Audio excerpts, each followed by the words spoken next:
Voilà, merci de nous retrouver sur le stand, j'allais dire le studio, mais c'est un petit peu ça tout de même, le studio radio qui est sur le stand de G39, celui de l'enseignement catholique, au Salon des Maires, au cœur du Salon des Maires, porte de Versailles à Paris. On a tout à l'heure centré notre propos sur Marseille, sur la mixité sociale, avec deux chefs d'établissement et avec le secrétaire général adjoint de l'enseignement catholique, Anne Diraison. Je vous avais promis qu'on se retrouverait après, on va continuer à parler de Marseille. Et on a tout à l'heure centré notre propos sur Marseille, sur la mixité sociale, avec deux chefs d'établissement et avec le secrétaire général adjoint de l'enseignement catholique, Anne Diraison. Je vous avais promis qu'on se retrouverait après, on va continuer à parler de Marseille. Et nous avons, pour parler développement de l'enseignement catholique, nous avons trois invités. Xavier Le Turc, directeur diocésain de Marseille, Jean-Marc Vincenti, directeur interdiocésain d'Aix-en-Provence, Digne et Gap, et Gérard Zabini, qui est en l'occurrence membre du conseil de développement de la métropole Aix-Marseille-Provence. Vous me disiez à l'instant, il ne faut pas confondre, monsieur Zabini, métropole Aix-Marseille-Provence, et non pas Marseille Aix-Provence Métropole. Pourquoi Non, tout simplement. Instruisez-nous de cette subtilité. Non, tout simplement parce qu'on rappelle Aix-Marseille-Provence, qui est le nom de la métropole. Il n'y a pas besoin d'intégrer le terme de métropole à l'intérieur de cette unité. Donc, je disais développement de l'enseignement catholique. À quelles conditions? Je voudrais que vous répondiez un petit peu de manière assez générale, dans un premier temps, sur cette thématique-là. Tout à l'heure, en bavardant un petit peu avec vous, quelqu'un m'a dit, bon, développement, il suffit de parler d'emploi. Et il suffit de parler de poste. Qu'est-ce que vous me dites sur ce sujet-là, les uns et les autres? Qui veut commencer? Monsieur Le Turc. Développement, il y a plusieurs ingrédients. Il y a déjà une demande des familles. Donc, à partir du moment où il y a une affection des familles et une fidélité des familles, le développement n'existe que quand des familles supplémentaires viennent. Enfin voilà, ça c'est presque impensif de le dire. C'est le cas à Marseille? Oui. On a des taux de pression qui sont parfois de 4. C'est-à-dire qu'on a des listes d'inscription, des listes d'attente qui se constituent dès le premier soir des ouvertures d'inscription. Donc ça c'est le cas assez général, en premier degré et en second degré. Donc ça c'est la ville de Marseille. Après on a Aubagne et jusque la bande qui va jusqu'à la Ciotat, où on constate des choses assez semblables.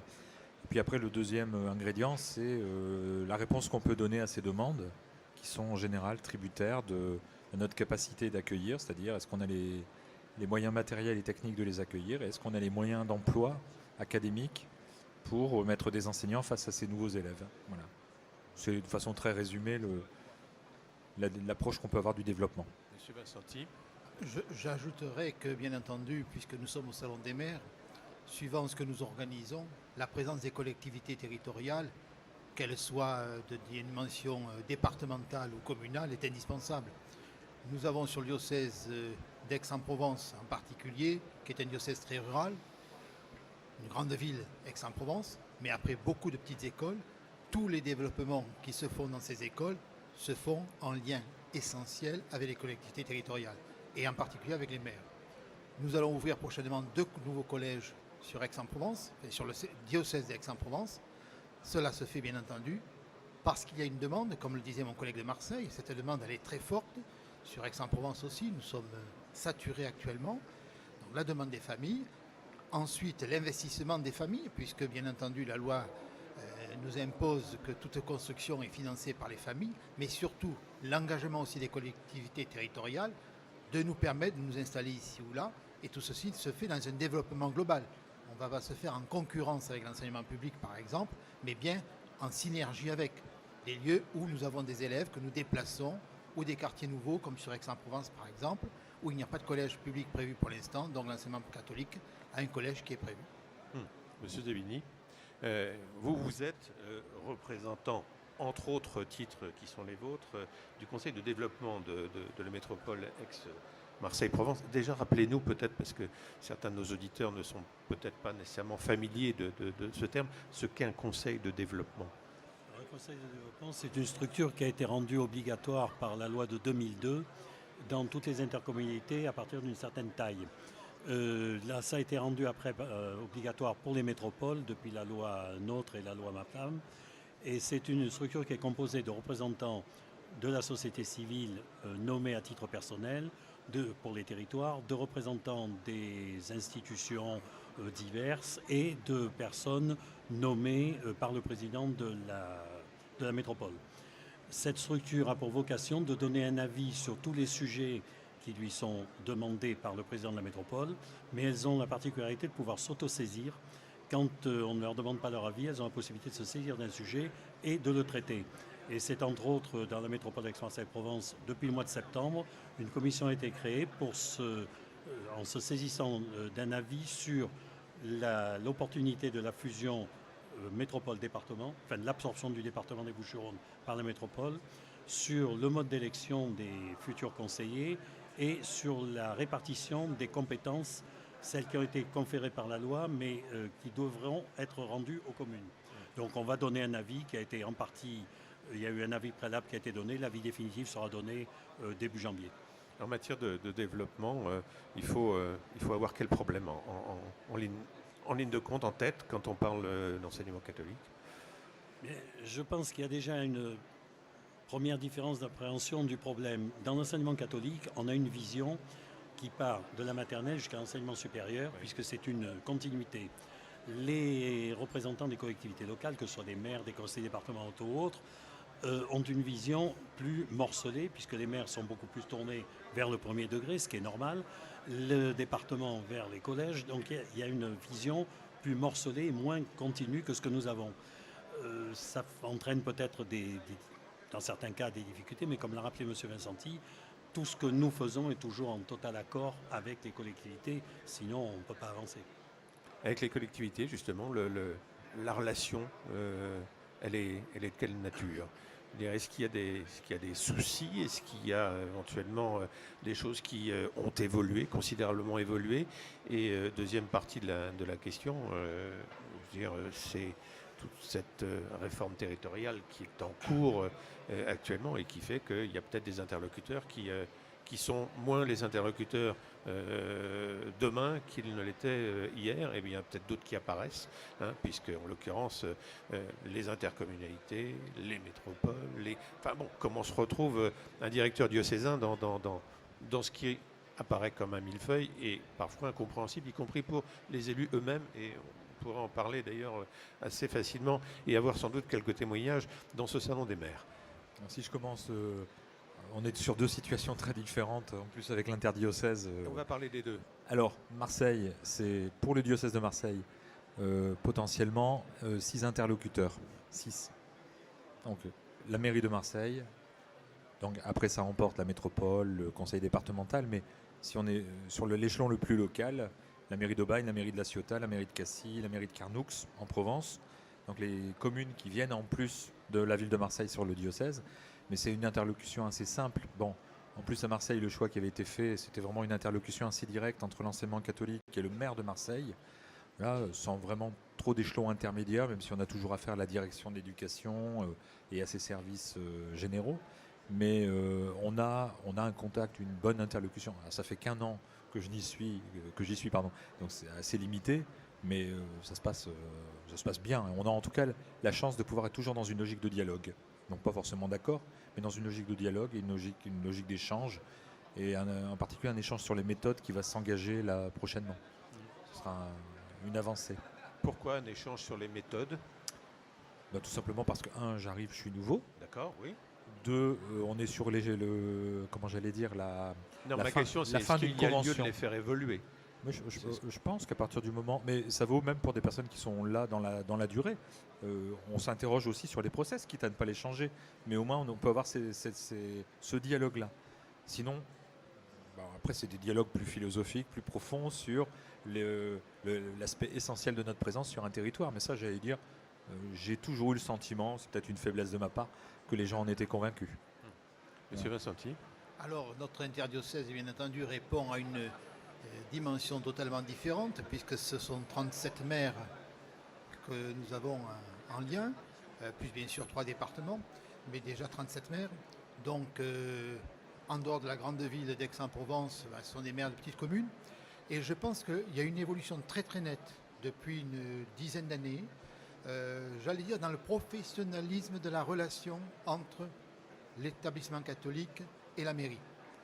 Nous sommes passés de l'époque des premiers contrats où les choses se sont mises en place un peu de manière empirique dans une école qui était très liée à sa commune, mais par l'histoire, par la famille, les familles qui a été passées comme élèves ou enseignants ou personnels, à des relations beaucoup plus structurées et qui sont vraiment maintenant très organisées. Voilà, on n'est plus dans de l'empirisme, on n'est plus on se tape plus sur l'épaule, on travaille vraiment, et les maires et l'institution, dans une relation très professionnelle. Et cela fait beaucoup de bien. On a eu des conflits avec des communes, mais tous ces conflits se sont maintenant absolument éteints. Et nous avons de bonnes relations avec la quasi-totalité des maires que nous avons qui ont une école catholique sur notre secteur.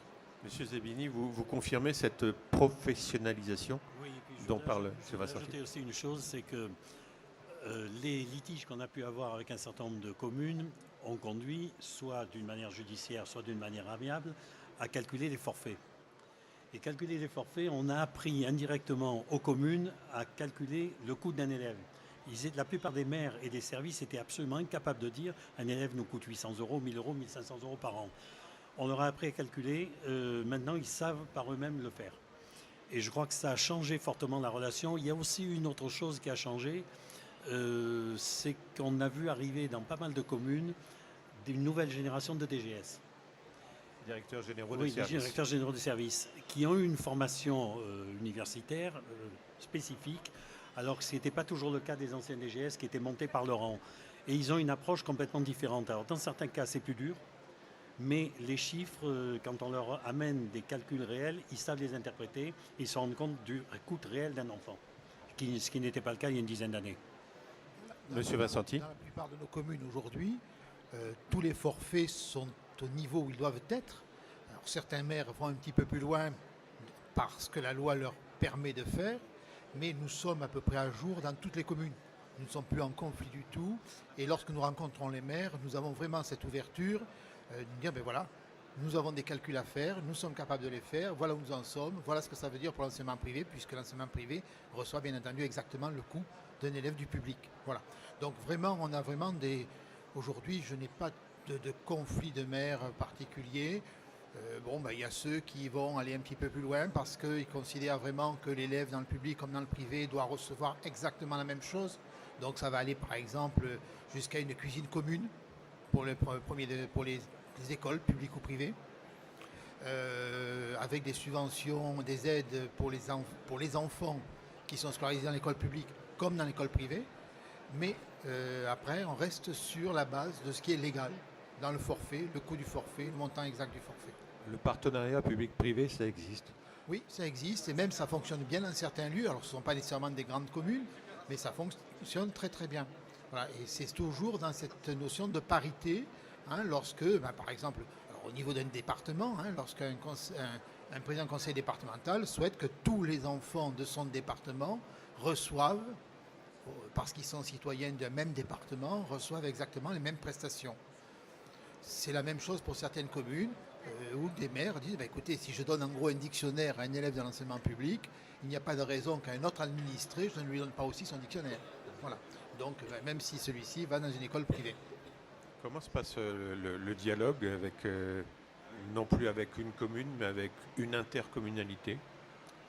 Alors, nous n'avons pas de dialogue avec des intercommunalités dans la mesure où il n'y a pas de compétences d'éducation qui ont été transférées aux intercommunalités. Donc, pour l'instant, par exemple, Pour l'instant, dites-vous. Comment? Ça pourrait changer. Ça pourrait changer. Ce serait même logique que ça change, non? Voilà, la loi permet que la compétence éducation soit transmise aux communautés d'agglomération, aux communautés de communes et autres. Pour l'instant, ça ne se fait pas. Dans notre territoire, il n'y a aucun territoire où la compétence scolaire est passée à l'intercommunalité. Quels sont les types de problèmes, pardon de mettre l'accent sur d'éventuels problèmes, mais qu'est-ce qui achoppe parfois entre l'enseignement catholiques que vous représentez et les territoires, je dis territoire au sens large.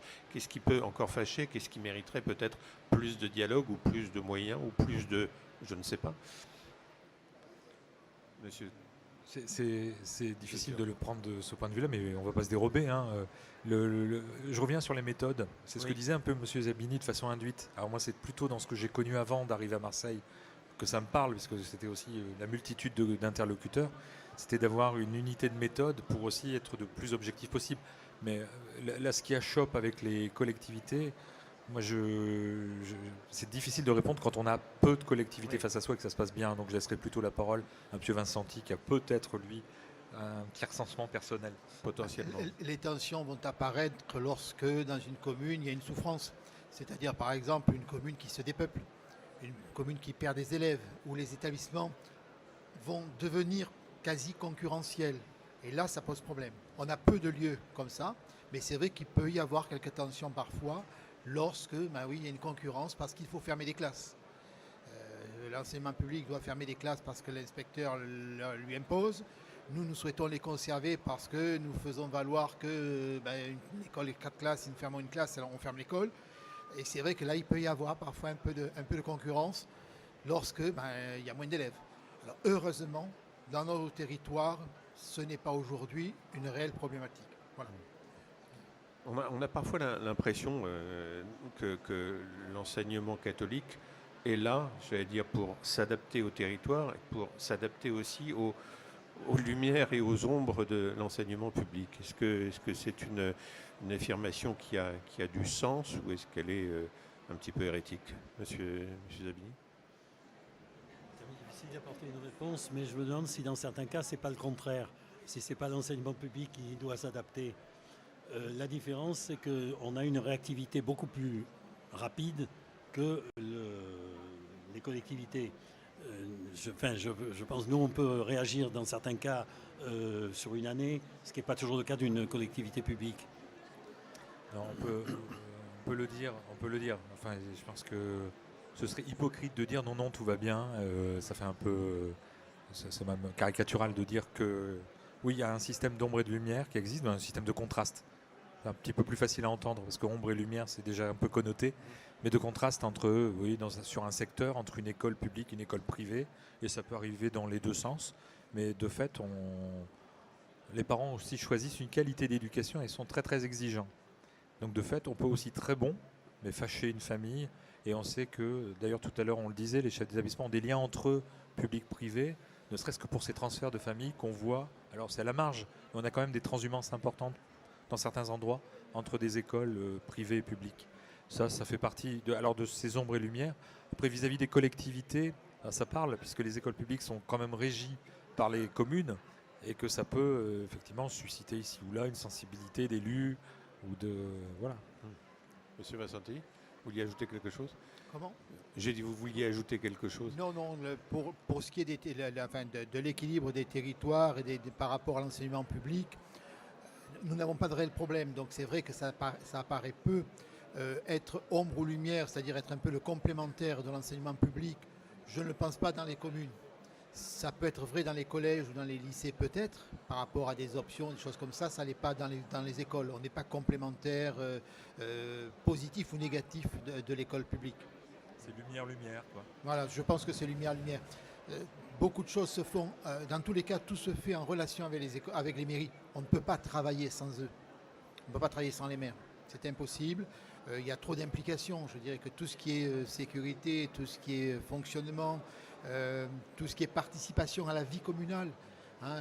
Moi, j'incite beaucoup nos chefs d'établissement à être vraiment présents dans leur vie communale, c'est-à-dire célébration, fête, que l'école soit présente parce qu'elle fait partie intégrante de la commune. Voilà. Et donc, je pense que ces éléments-là font qu'on n'est pas en concurrence. Voilà. Monsieur Zabini.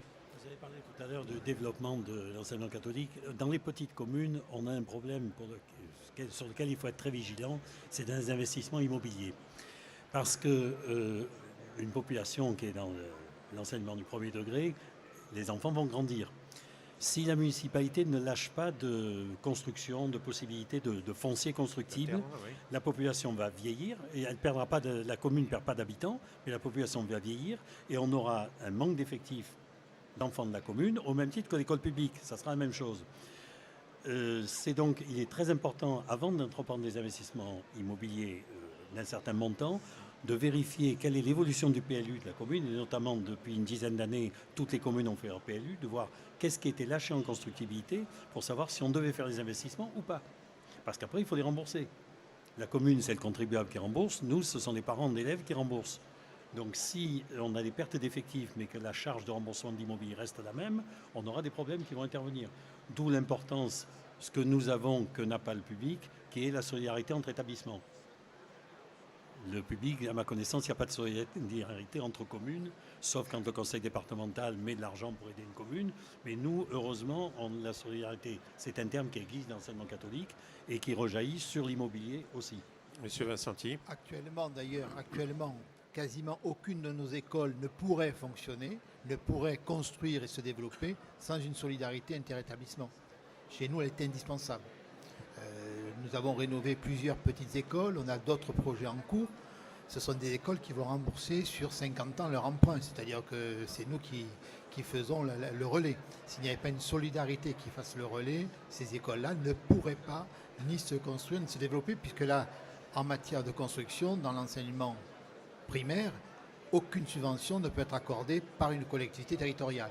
Donc c'est vraiment que les familles ou l'institution enseignement catholique qui peut aider ces écoles. Qu'est-ce qu'il dit le plan d'urbanisation à Marseille?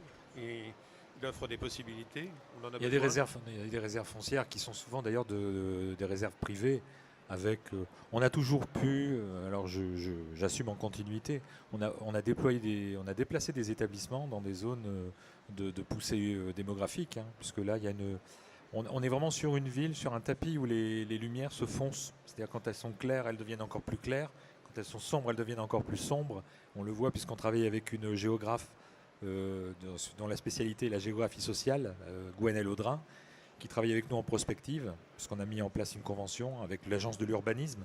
Donc là aussi, la ville de Marseille a tout intérêt, et la métropole ont tout intérêt à travailler en lien étroit avec nous pour établir une vraie carte de développement des espaces scolaires. Donc elle, sa spécialité, c'était justement les espaces scolaires dans la ville de Marseille. Donc moi, j'ai mis le grappin sur elle pour la faire entrer dans notre commission de prospective, ainsi que sur une anthropologue, pour qu'on ne soit pas que dans les chiffres. Et comme le disait M. Zabini, qu'on ait cette prospective avec un véritable projet à plusieurs années, qui soit capable de nous dire, oui, dans 10 ans, 1, on a les réserves foncières, et 2, il y a une démographie, et on répond à un besoin social. Vous me disiez tout à l'heure, l'un d'entre vous, il faut savoir comment fonctionnent les maires. Comment est-ce qu'ils fonctionnent, les maires? Est-ce qu'il y a des choses à savoir que peut-être certains de nos auditeurs pourraient noter pour éventuellement s'en servir dans d'autres régions que celle dont nous parlons ce matin? Ils sont comme nous. Enfin, moi, j'ai beaucoup de respect déjà pour des personnes qui acceptent de prendre des responsabilités. L'actualité nous dit qu'il y a beaucoup de décrocheurs, comme dans nos écoles. Oui. Et qu'on est peut-être aussi, nous, dans une loyauté républicaine, à leur rappeler à quel point, oui, leur mandat est important et qu'on a besoin d'eux. Mais on est tous bien placés en responsabilité pour savoir qu'à partir du moment où on en prend, on a des fleurs, mais on a beaucoup plus souvent les pots. Donc je n'irai pas juger ni dire qu'il y a un prototype de maire, j'allais dire qu'il y a un prototype de responsable dans notre société et que c'est plus ou moins facile de l'exercer. Et je le dis en particulier avec ce que vit Marseille là tout de suite. Oui, donc plus gravement. Oui, vous faites allusion effectivement à ce qui s'est passé de dramatique ces dernières semaines en plein cœur de Marseille avec ces bâtiments qui se sont écroulés. Une population qui est très près. Voilà, on a une école dans ce quartier-là aussi. Oui. Et alors, racontez-nous. C'est une école qui a pu continuer à accueillir des enfants alors qu'elle avait une emprise rue de Bagne, tout simplement parce qu'on a mis...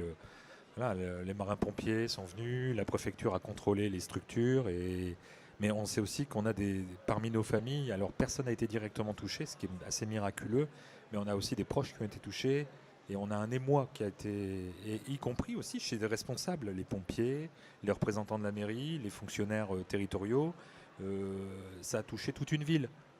Et aussi les élus, je pense que ça, alors c'est plus difficile à entendre. C'est pas dans l'air du temps que de dire oui, nos élus ont aussi souffert de cette situation, avec une responsabilité. Et qui dit responsabilité dit répondre d'eux. C'est-à-dire que oui, il y aura des enquêtes, mais je pense qu'il faut le dire de façon plus apaisée et respectueuse de la responsabilité qu'ils ont accepté de prendre. Sur le profil et la psychologie des maires dans un milieu peut-être un petit peu plus rural qui est le vôtre, Monsieur Vincenti. Nos maires, ce sont des maires qui sont très proches de leurs habitants. Ce sont des maires qui sont très impliqués dans la vie réelle de leur commune. C'est-à-dire que ça, bien entendu, le maire d'une ville de 4000 habitants n'a rien à voir avec le maire d'une communauté comme Aix-en-Provence ou Marseille. Voilà. Donc on attend de nos maires, et on a la plupart du temps des maires qui sont très très impliqués dans leur vie communale, qui sont au jour le jour. Et c'est vrai qu'on voit des personnes qui souvent nous disent non mais terminé, mon mandat, j'en ferai pas un autre. Voilà. Parce que leurs mandats, j'ai le sentiment, sont de plus en plus lourds. On a eu des maires très anciennes qui ont fait 6-7 mandats, voilà, qui sont installés là comme maires depuis des générations, j'allais dire quasiment. Mais on voit qu'aujourd'hui, ce type de maire-là s'épuise. Parce qu'on sent leur responsabilité très très lourde, on sent leur implication, les demandes de leurs concitoyens de plus en plus exigeantes, pressantes, et donc des maires qui parfois, oui, je pense, se fatiguent, voilà, fatiguent un petit plus rapidement. Après, c'est vrai que lorsque nous avons des gens qui sont ouverts, attentifs à leurs administrés, ça se passe bien parce qu'ils savent que là aussi, les gens qui font le choix de l'école catholique, ils ont fait un choix. Je disais tout à l'heure, Yann dit raison, les personnes qui viennent chez nous ne sont pas obligées de venir. Ils ont fait un choix. Donc quand on respecte ce choix-là, on respecte aussi ses administrés. Nous avons eu le cas d'une commune il y a quelques années où nous avons eu une grande difficulté d'école. L'école était à la fermeture. Je suis allé annoncer la fermeture de l'école, faute d'élèves et faute de moyens. Et où le maire, qui jusqu'à présent n'était pas très favorable pour notre école, restait un peu dans son coin. D'un seul coup, il m'a dit « Mais c'est impossible, fermez votre école. » Il m'attendait, donnez-nous un autre forfait. Et immédiatement, il a réagi parce que c'était l'école de la commune, au même titre pratiquement que l'école publique. Donc il était important que cette école vive. Tout a été mis en place, l'école, autre que survivre, puisqu'on a été entièrement refaite, façade, a pris 30% d'élèves en plus, voilà. Parce que d'un seul coup, le maire s'est aperçu que cette école faisait partie intégrante de son territoire et qu'il ne pouvait pas la laisser partir, même si, à l'origine, il n'était pas favorable à l'enseignement catholique. Est-ce que le développement des grandes métropoles n'est pas en train, ou ne va pas petit à petit fragiliser ce lien étroit qui peut exister entre des maires et effectivement l'enseignement catholique au travers de ses chefs d'établissement, tant il est vrai qu'entre un maire et un chef d'établissement, d'une certaine manière, il y a une proximité, non ? Alors, ce problème risque de se poser avec l'éventuel passage de la compétence du premier degré dans la métropole. Dans la métropole Aix-Marseille-Provence, avec l'absorption du département, la métropole va récupérer les collèges. Et normalement, l'absorption, c'est 2020, c'est demain. Va récupérer les collèges. La métropole a déjà son mot à dire sur l'enseignement supérieur, puisque c'est une des compétences. Et l'université Aix-Marseille-Provence, l'université, c'est Aix-Marseille Université, a déjà fait sa fusion il y a 5 ou 6 ans. Donc, elle a son mot à dire dans les deux. La loi permet aussi, si la région et la métropole sont d'accord, de transférer la compétence des lycées à la métropole. Il faut l'accord des deux côtés. Si ça se réalise, se posera la question du premier degré. Mais là, ça entraîne des complications beaucoup plus grandes parce qu'il y a le problème du transfert des personnels. Le transfert des personnels, autant le personnel de service dans un lycée, il est affecté qu'au lycée. Dans une commune, dans une petite commune, le personnel de service, il est aussi bien pour faire le ménage de l'école que de la salle des sports, que des locaux municipaux. Donc, comment faire ces transferts ? Bon, l'imagination pourra permettre de le réaliser, mais il n'est pas sûr que, même si ça présente un intérêt, parce qu'il y aurait une continuité, une vision globale de la métropole depuis la maternelle jusqu'à l'enseignement supérieur, il faut voir si, dans certains cas, les avantages ne sont pas supérieurs aux inconvénients. Ça demande, c'est une question qu'on pose. Personnellement, je n'ai aucune réponse à apporter. Je pense qu'il faudra beaucoup de dialogue pour y arriver, si on doit arriver à ce côté-là. Pour rejoindre ce qu'a dit M. Vincenti sur les maires, dans les petites communes, très souvent, ils sont passés dans l'école, leurs enfants y étaient, et maintenant on voit souvent, d'après l'âge des maires, ce sont leurs petits-enfants qui sont dans l'école, donc ils connaissent bien le premier. On a plusieurs communes qu'on connaît où les maires sont des grands-parents d'enfants de l'école privée. Donc cette proximité, ils l'ont. Dans le cadre de passage à la métropole, il est sûr que cette proximité n'existerait plus. Monsieur Vincenti? Le passage à la métropole des écoles n'est quand même pas encore très facile puisque les lois ne sont pas du tout prévues. C'est-à-dire que la compétence et les lois Goblet qui s'appliquent pour l'école primaire, je ne sais pas comment elles seront transférées dans une métropole en termes de subventions, en termes de ce que l'on peut faire et pas faire. Ce qui n'est pas vrai pour les collèges et les lycées. Merci messieurs d'avoir participé à cette table Merci à ronde vous. sur le Merci. développement de l'enseignement catholique. On va vous laisser vous restaurer un tout petit peu. On va bien évidemment maintenir cette ligne ouverte et cet après-midi nous recevrons encore à nouveau un certain nombre de personnes.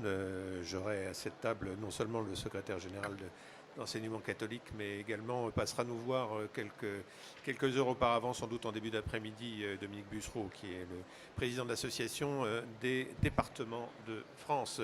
Je vous donne rendez-vous même peut-être un petit peu avant, si on a une visite, et si quelqu'un vient nous proposer de nous dire des choses intéressantes, de nous faire part de certains témoignages, de certaines expériences sur l'enseignement catholique, eh bien, ils sont bien évidemment les bienvenus et je les recevrai à ce micro. À tout à l'heure. Merci.